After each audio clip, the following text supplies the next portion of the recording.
Le 1er mai, c'est aussi l'occasion d'adresser le salut fraternel de notre organisation syndicale à l'ensemble des travailleurs, mais aussi de rappeler notre combat contre l'austérité qui est malheureusement bien installée au niveau européen et dans notre pays. Le 1er mai, c'est également le moment propice pour témoigner de notre solidarité pour tous les militants qui, à travers le monde, se battent pour le progrès social et sont constamment victimes de menaces, d'oppression, d'emprisonnement, d'atteinte à leur droit d'expression, voire même d'atteinte à leur vie.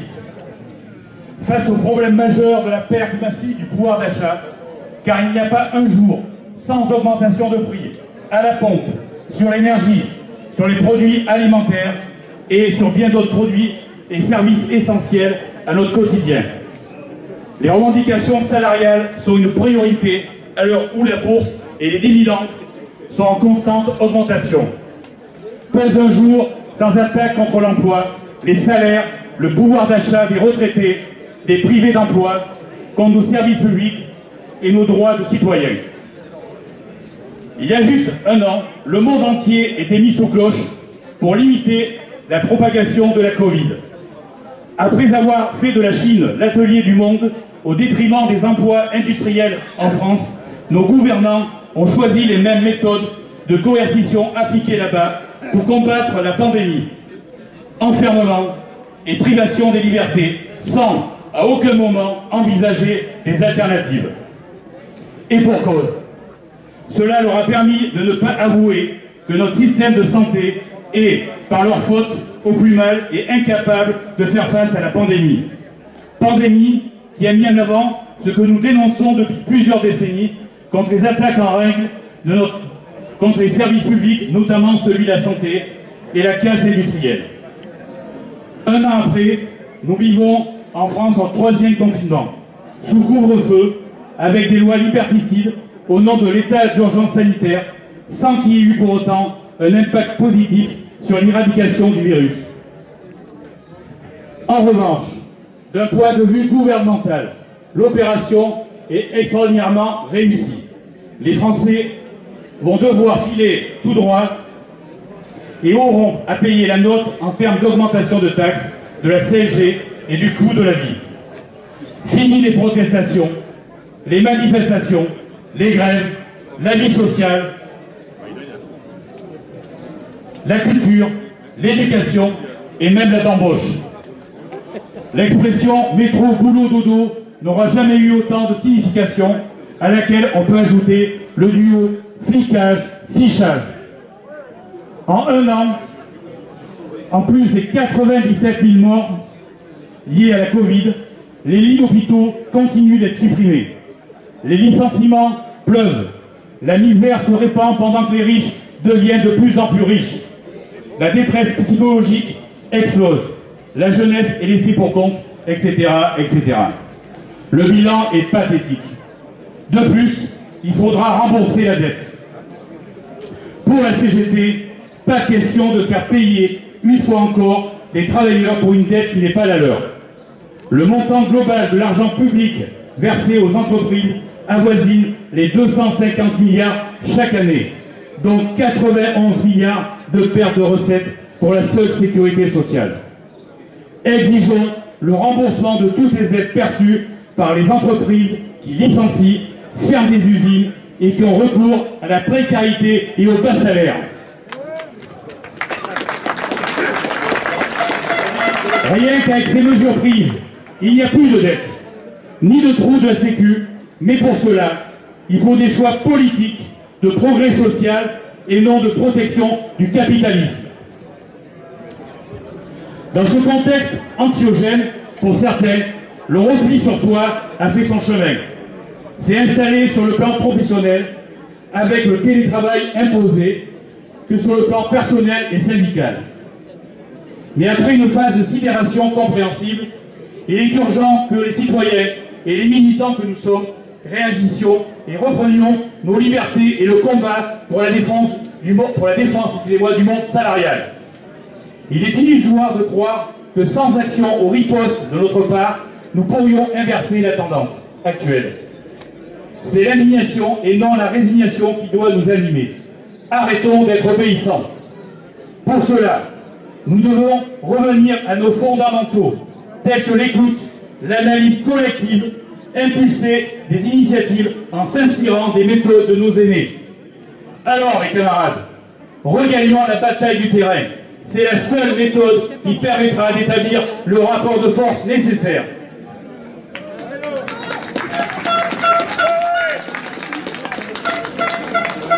En ce 1er mai, la CGT réaffirme tout son soutien et sa solidarité envers les peuples qui souffrent de la guerre et de l'oppression.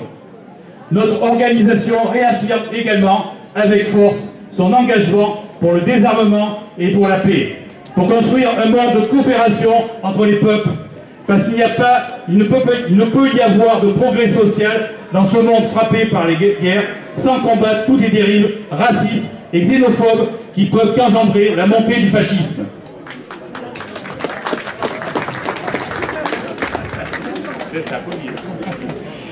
Et pour les peuples dont le pays est engagé dans ces conflits, c'est l'alibi parfait pour le gouvernement, au nom de l'effort de guerre que la population n'a pas choisi, afin d'accélérer l'austérité, le recul social, les remises en cause des garanties collectives, des droits et libertés individuelles et collectives.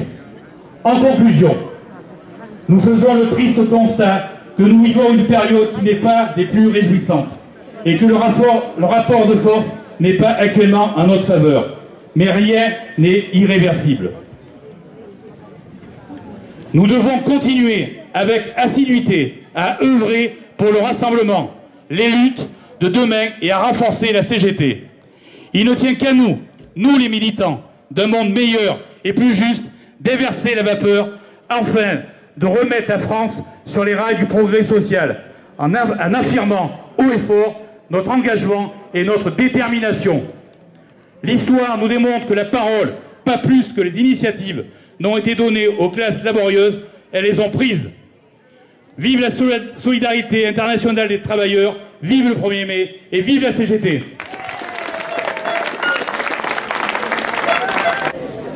Nous ne sommes pas un syndicat, le collectif de l'éthique sur l'étiquette, mais on en comprend 4. La CGT, la CFDT, la FSU et Solidaire font partie de ce collectif, vous ne saviez peut-être pas. Alors je remercie l'intersyndicale d'avoir bien voulu accueillir le collectif de l'éthique sur l'étiquette à la manifestation des syndicats en ce jour de 1er mai. Malgré le titre un peu fantaisiste, le collectif travaille à des choses très sérieuses puisqu'il s'agit de faire respecter les droits des travailleurs dans les usines où l'on produit pour les entreprises multinationales. Le collectif français comprend au plan national 20 mouvements, dont les 4 syndicats dont je vous ai parlé. Il fait partie de la Clean Clothes Campaign européenne qui comprend 200 mouvements dans 12 pays. De nombreux collectifs se constituent de par le monde dans le même but, et ceux-ci s'agrègent ensemble pour des combats universels et difficiles. Ce phénomène récent nous remplit d'espoir.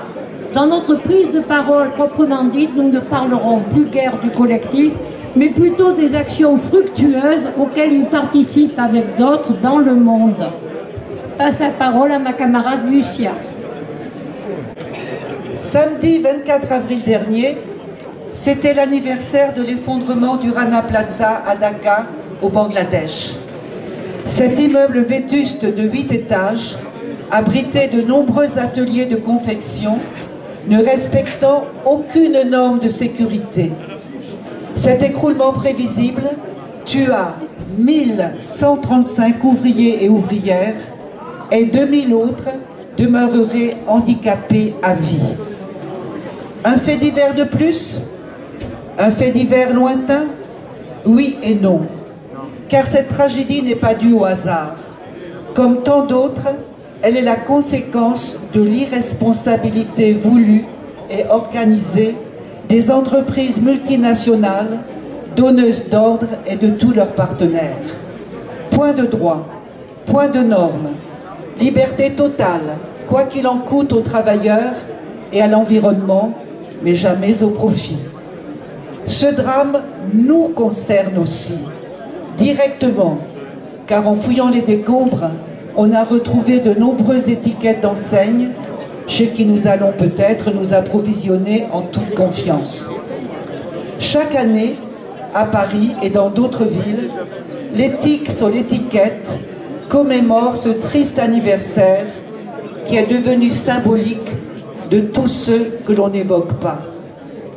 Rana Plaza, 8 ans déjà. Rana Plaza, plus jamais ça. Rana Plaza, 8 ans déjà. Rana Plaza, plus jamais ça. Rana Plaza, plus jamais ça. Rana Plaza, plus jamais ça. Mais si nous regardons en arrière, c'est pour aller de l'avant.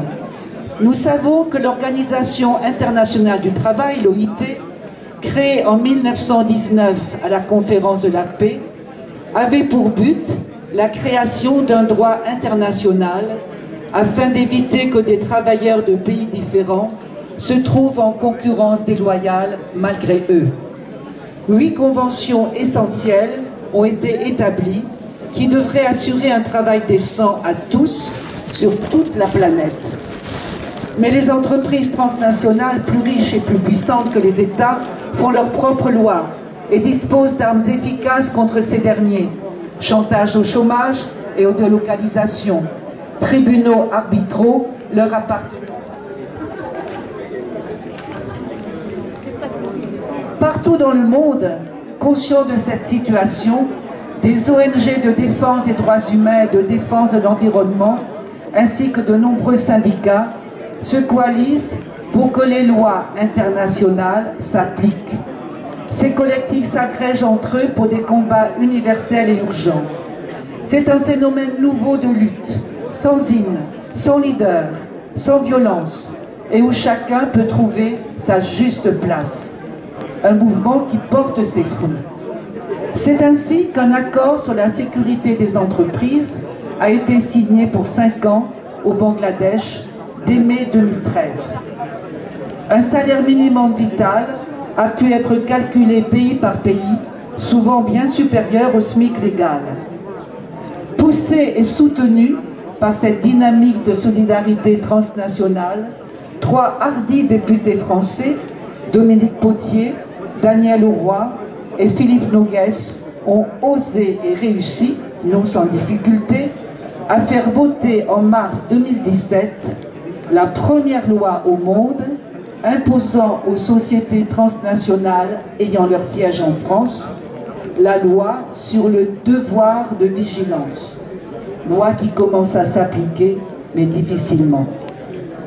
Après une immense campagne portée par une coalition de 200 mouvements, des droits pour les peuples, des règles pour les multinationales, stop impunité, l'Europe s'est attelée à la réalisation d'une directive européenne contraignante. Ce projet est en bonne voie et devrait voir le jour dès la fin de l'année. Plus rude est le combat pour le traité international multinational et droits humains, dont la 7e session aura lieu à l'ONU à Genève au mois d'octobre. Les ONG et les syndicats plaideront vigoureusement encore une fois pour du droit dur, mais le rapport de force n'est pas en leur faveur. En attendant que les lois justes s'appliquent enfin, une plateforme mondiale de 200 mouvements vient de lancer la pétition « Payez vos travailleurs, pay your workers », visant des entreprises d'Asie qui poussent à la misère, en plein Covid, des milliers de leurs ouvriers. N'oubliez pas de signer. Ainsi, il ne faut pas rêver. Il n'y aura pas de lutte finale. Il n'y aura pas de sauveur suprême sur cette planète, que ce soit un État modèle ou un personnage charismatique. Mais des bras de fer en continu, d'une société civile éclairée, vigilante, volontaire et unie par-dessus les frontières, contre les dragons aveugles d'une économie dévoyée. En Europe ou au Bangladesh, on ne se sauvera pas tout seul.